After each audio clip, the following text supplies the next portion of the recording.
Selamat sore, salam sejahtera kami ucapkan kepada Bapak Ibu Saudara-saudari sekalian yang teristimewa, kepada jajaran Muspika Kecamatan Kesamben, Bapak Ibu Kepala Desa Kecamatan Kesamben, Pagerwojo, Pagergunung atau yang mewakili, Bapak Ibu Gembala Sidang Gereja Kristen Kalang Kudus Wilayah Blitar, Bapak Ibu Gembala Sidang gereja-gereja di wilayah Kesamben, Bapak Buyung selaku pengurus BPR GKKK wilayah Blitar, serta Bapak Ibu jemaat sekalian. Seperti tema Natal pada sore hari ini, yaitu palunan yang hilang, menggambarkan kelahirannya yang kudus itu menjadi hal yang biasa, bukan hal yang istimewa. Dia lahir untuk menebus dosa kita. Tetapi bagaimana dengan kita? Apakah hati kita juga ada untuk Dia? Mari kita bersama-sama, kita bersatu mendengarkan panggilan-Nya. Jemaat yang dikasihi Tuhan, kita masuki ibadah perayaan Natal saat ini dengan bersuka cita bersama Maria yang memuji-muji Tuhan oleh karena Allah yang menjadikan juru selamatnya. Jiwaku memuliakan Tuhan.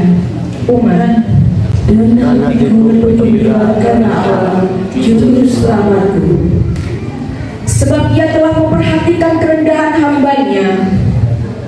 Sesungguhnya mulai dari sekarang segala keturunan akan menyebut aku berbahagia, Karena Yang Maha Kuasa telah melakukan perbuatan-perbuatan besar kepadaku, dan namanya adalah kudus.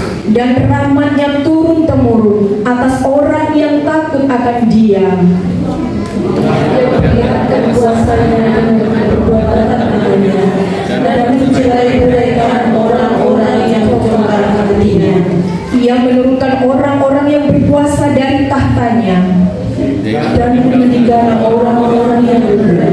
Ia melimpahkan segala yang baik kepada orang yang lapar, Dan menyuruh orang yang saya pergi dengan tangan lapang.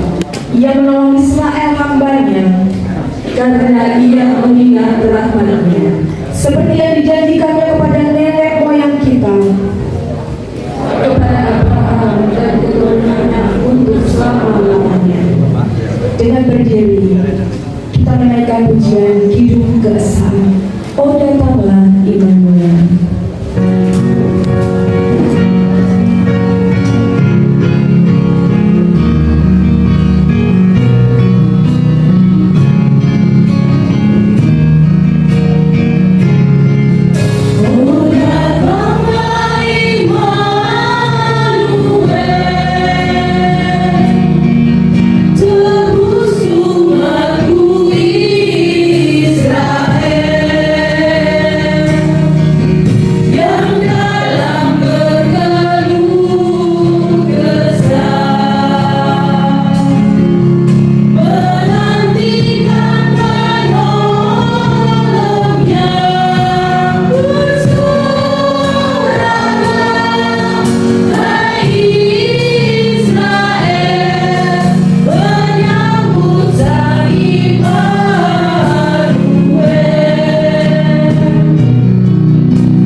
Kita masuki ibadah perayaan Natal ini dengan pengakuan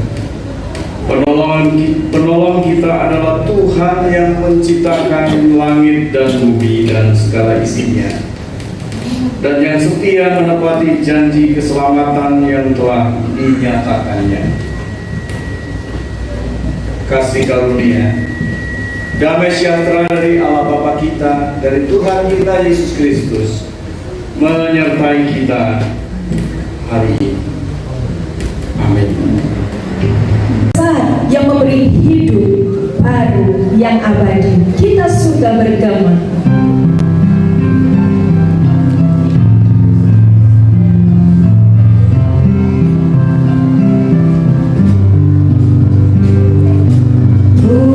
Muliakan Tuhan.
telah bangkit untuk menguasai bumi.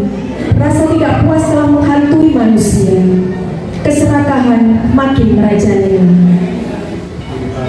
Lihat, setiap hari ada manusia yang mati. Budaya tekan menekan bukan satu hal yang perlu untuk dipantangkan. Akibatkan semua manusia berusaha untuk tidak kena tekanan. Segala cara dihalalkan, termasuk berbohong dan tidak jujur, dengan harapan dapat terlepas dari sebuah tekanan. Ya Tuhan, kasihanilah kami manusia yang lemah ini.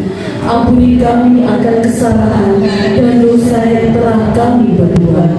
Hukum tidak lagi diindahkan, bahkan ada anggapan hukum ada untuk dilanggar. Sungguh tidak bermoral.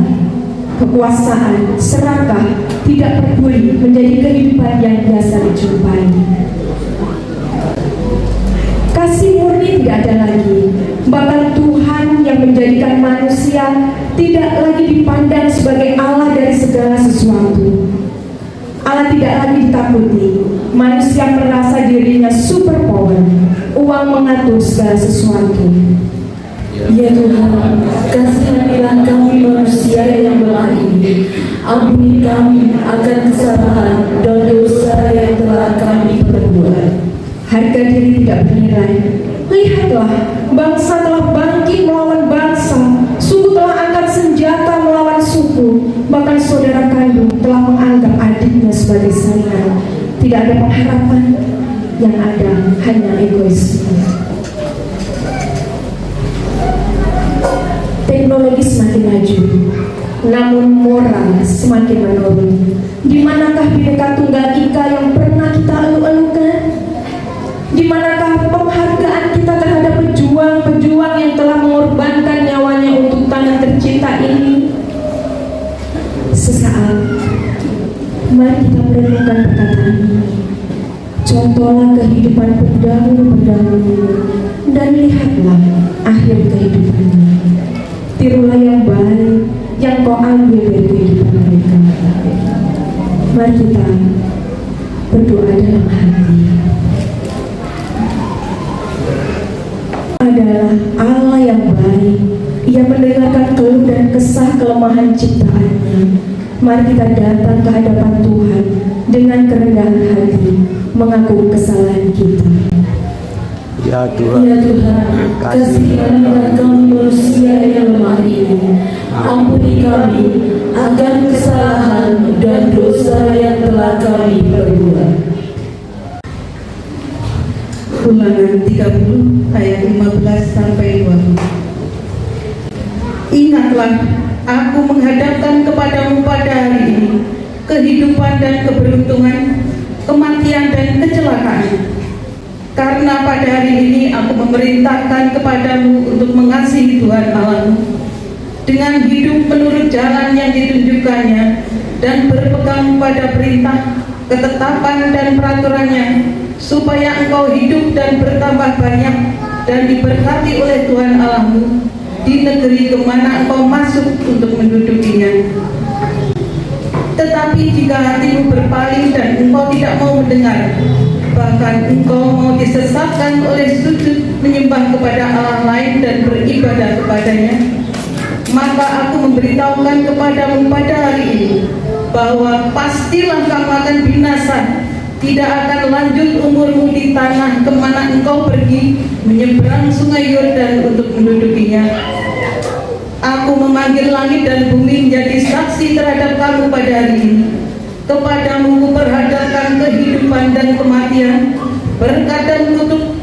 Pilihlah kehidupan, supaya engkau hidup, baik engkau maupun keturunanmu, dengan mengasihi Tuhan Allahmu, mendengarkan suaranya dan berpaut padanya, sebab hal itu berarti hidupmu dan lanjut umurmu untuk tinggal di tanah yang dijanjikan Tuhan dengan sumpah kepada nenek moyangmu, yakni kepada Abraham, Ishak dan Yakub, untuk memberikannya kepada mereka. Amin. Demikianlah firman Tuhan. Berbahagialah yang sudah mendengar, mengerti dan melakukannya dalam kehidupan tiap-tiap hari. Tuhan Yesus memberkati. Bapak Ibu yang dikasihi Tuhan, karena kasih-Nya lahir di hati kita juga.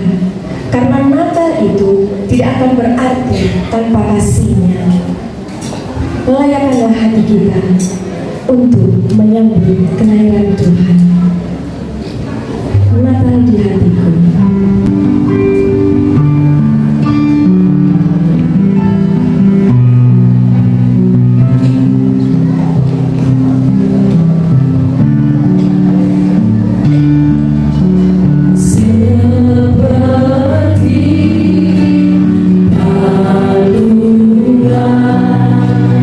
Layakkanlah hatiku menyambut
Bersama kita akan memasuki dalam penyalaan lilin, dan lilin akan dinyalakan yang pertama oleh Bapak Muspika yang mewakili, yang kedua Bapak Kepala Desa Kesamben atau yang mewakili, yang ketiga Bapak Evangelis Andreas, yang keempat Bapak Buyung selaku pengurus BPL GKKK Wilayah Blitar, yang kelima Ibu Emi Debio, yang keenam Bapak Pendeta Dwi Kaswoyo Cahyo, dan yang ketujuh Bapak Pendeta Rustam Krisnadi.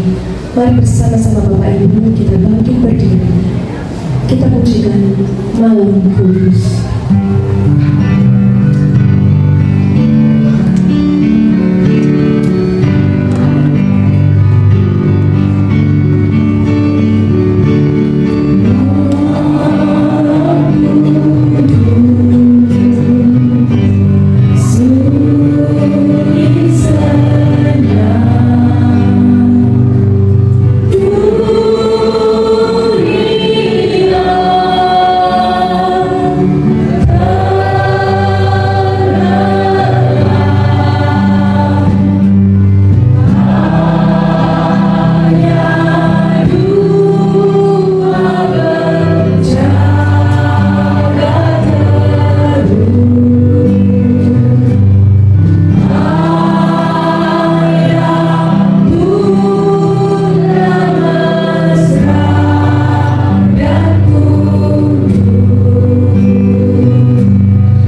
Tuhan, barusan 7 lilin sudah menyala.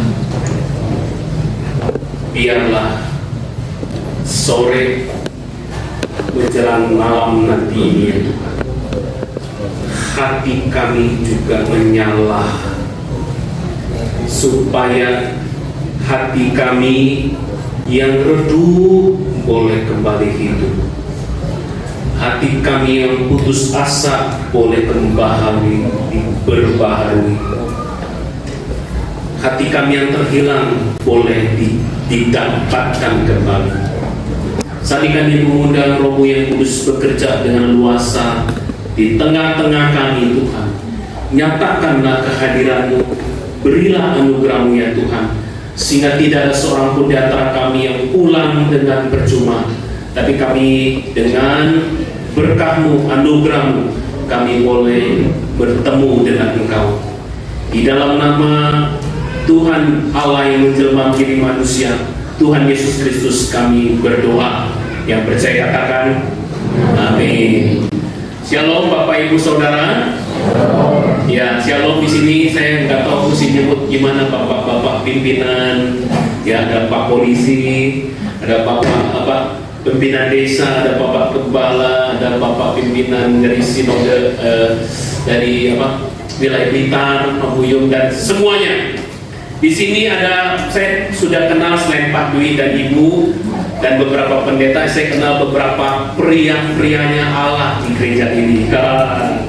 Ya, kemarin beberapa waktu yang lalu ada retret atau ada apa itu istilahnya, hangout para pria. Waktu saya bertemu dengan 6 pria ya, termasuk Pak Dwi 7, terjadi hal yang dahsyat ya. Mau tahu apa? Tanya sendiri sama orangnya ya. Hanya sendiri. Oke, saya singkat saja. Saya sekarang jam 4. Saya mau permisi tanya, Bapak, Ibu, Saudara, termasuk yang di luar. Yang di luar kedengaran, Pak, Ibu? Kedengaran ya, supaya enggak dicuekin, jadi saya ajak ngomong. Nah, Pak Dwi, saya permisi ya. Saya ini pendeta yang nggak bisa di belakang mimbar terus ya. Saya mau jalan-jalan gitu ya. Jadi kadang-kadang begini saya keluar sebentar ya. Bagi Bapak Ibu Saudara, bagi Anda, Natal tidak akan lengkap tanpa titik-titik. Coba dijawab. Bagi saya, Natal tidak akan lengkap tanpa Pak? Hadiah. Setuju? Oke. Siapa mau hadiah? Saya tidak mau. Natal tidak akan lengkap tanpa, ayo yang sebelah sini, tanpa apa? Ya, Dek, kamu, iya, jenengan, ya apa? Tidak akan lengkap tanpa lilin. Oke, yang sebelah sini, Natal tidak akan lengkap tanpa apa Pak, Bu? Pohon Natal, iya. Sebelah sini, Natal tidak akan lengkap tanpa yang ujung. Oh Bu, pujian, oke, yang di luar, yang di luar, yang paduan suara, yang singer. Natal nggak akan lengkap tanpa kue. Oke, boleh nggak kue, hadiah, pohon Natal, boleh semua. Hari ini saya dikasih tema apa nih? Palungan yang hilang. Natal boleh nggak tanpa palungan? Hah? Nggak boleh. Kenapa nggak boleh? Saya telepon Pak Dwi, berarti di acara Natal hari ini ada palungan nggak? Ya nggak ada Pak. Temanya kan palungan yang hilang. Ya? Loh, ini judulnya palungan yang hilang, kok palungannya ada sekarang di sini? Itu karena saya minta Pak, tolong, saya minta sama Pak Dwi, bahkan ada nggak jemaat di sini yang punya peternakan, palungannya yang dibawa. Saya nggak mau palungan kayak gini. Ada yang seperti sini, ada yang peternak sini Pak, yang punya ternak. Oh nggak ada Pak, ada loh, ada ya. Oh ada, oh ini si kakak ini. Ada yang punya ternak kambing atau sapi, ya dan sebagainya. Nah, Bapak Ibu Saudara, palungan yang hilang. Apa pentingnya palungan? Yang mendingan pohon Natal lama Palungan 2000 tahun lalu ketika Tuhan Yesus datang sangat penting, sangat amat penting. Kenapa? Mari kita lihat di bagian firman Tuhan berikut ini. Apa pentingnya sih? Lihat ya. Kita baca ya. Ya, judulnya palungan yang hilang. Kita baca sama-sama Bapak Ibu Saudara termasuk yang di luar. 1, 2, 3.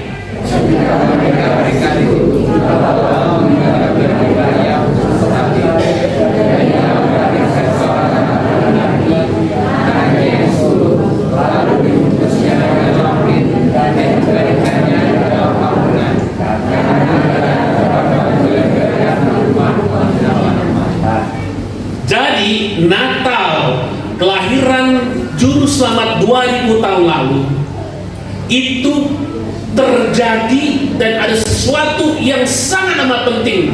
Di situ saya mau tanya, dari kita baca ini, ada nggak hadiah? Ada nggak? Tidak. Ada pohon Natal nggak? Nggak ada. Ada kue nggak? Hah? Nggak ada, nggak dicatat ya. Nggak ada. Yang ada apa? Palungan.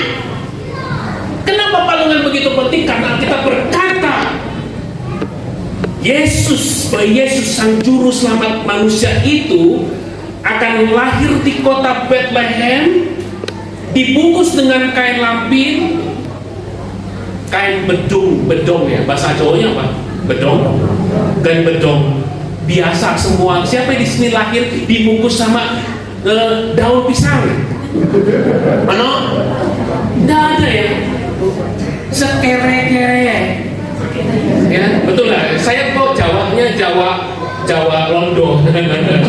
Ya, sekere-kerenya nggak ada yang dibungkus pakai daun pisang kan? Nah, Tuhan Yesus juga enggak. Sudah disiapkan sama Maria ibunya kain lampin, kain untuk membungkus bayi yang baru lahir di bedong. Tapi yang unik adalah apa? Waktu dia lahir, bayi ini ditaruh di mana? Di palungan. Pertanyaannya Bapak Ibu Saudara, kenapa di palungan? Lalu kenapa palungan ini begitu penting? Kenapa di palungan? Kenapa? Alasannya tertulis di sini. Karena tidak ada tempat bagi mereka di rumah penginapan. Nah, saudara perhatiin, palungan waktu itu tidaklah seperti ini. Coba saya lihat dulu, cek dulu ya. Lulus sensor nggak ya? Palungan ini nggak masuk hitungan. Tahu kenapa? Palungannya masih baru, belum pernah dipakai. Ini apa namanya? Jeraminya masih baru, nggak ada baunya. Oke, jadi nggak bisa sama. Yang ada adalah pada zaman itu, kalau menurut penelitian, palungan itu nggak terbuat dari kayu. Palungan terbuat dari batu. Ya, palungan terbuat dari batu untuk tempat makan ternak. Sudah itu, palungan juga dijaga kebersihannya demi kesehatan ternak. Betul. Walaupun tentunya kita pikir, aduh, bayi ditaruh di palungan, ya, nggak kesampai hati ya kalau kita punya anak ya. Atau yang sini mbak-mbak, nenek kakek punya cucu, kita sampai hati nggak lihat cucu kita ditaruh di tempat pakan ternak, nggak sampai hati. Tapi daripada nggak ada waktu itu, maka ditaruh palungan. Kenapa? Paling tidak peternak, orang-orang yang punya ternak itu menjaga kesehatan ternaknya dengan cara memastikan makanannya sehat, tempat makannya nggak kotor. Setuju nggak? Ya toh? Ibarat piring kita perlu bersih supaya makanan yang sehat pun tidak akan sehat kalau piringnya kotor. Kira-kira begitulah. Bayi Yesus waktu itu di palungan, di kandang domba bukan karena penginapan yang penuh, tapi kenapa? Karena orang tidak mau terima dia. Karena sejak lahir Juru Selamat ditolak oleh manusia. Mereka menolak Maria dan Yusuf. Kenapa Maria bisa mengandung? Kita baca, kita tahu bahwa karena Roh Tuhan turun ke atas dia, walaupun dia seorang perawan yang suci, dia boleh melahirkan. Karena dia boleh mengadu melainkan karena ada roh Tuhan turun ke atas diri dia. Bukan karena dia berhubungan badan dengan Yusuf yang adalah tunangannya, enggak. Itulah sebabnya pada waktu 2000 tahun lalu, waktu Natal itu enggak ada namanya suasana yang ceria, penuh dengan lampu-lampu, tidak ada. Saya ngebayangin di goa atau di kandang itu mungkin cuma lampu templok. Betul? Apa? Kalau ada lilin, cuma punya lilin, nggak ada lampu. Pohon Natal lampu di mana-mana, nggak ada kue lapis pakai. Terima kasih, Gusti Yesus memberkati.